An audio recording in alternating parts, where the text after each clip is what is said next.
हम गुंजन चौधरी एकटा सोहर गीत गाबऽ जाइ छी।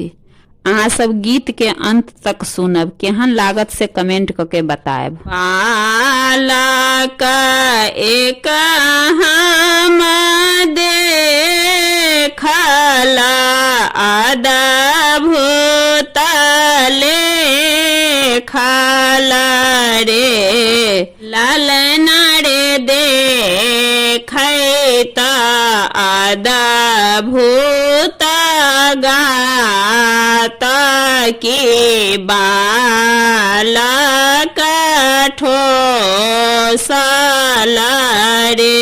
कंसा कहिया डगमग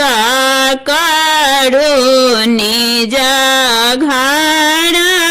पहुँचल रे, लालना रे पुताना के कहला बजाई की जाई तुम्हें गोकुल रे, पुतना विष घोड़ी ले लानी थाना ही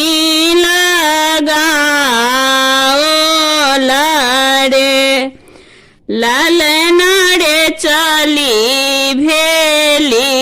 गोकुल राजा जहाँ बसो बालक रे, देवकी देखी डराए लानी मानस कुचाएलानी रे, लालना रे लिया मातु बबुआ के कोड़ा दियो न माथा आशीष रे, पुतना कोड़ा लाए बैसालानी थाना ही लगाओला रे, लालना रे हरी देला दांत गड़ाए खसला मुड़ा छाई रे, सूरही दासा सोहर गाओ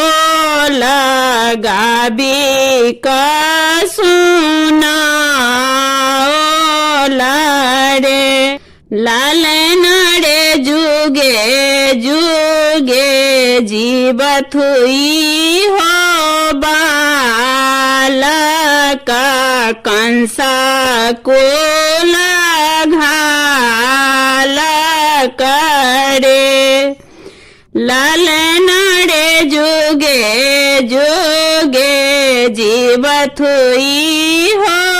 बालक कंसा को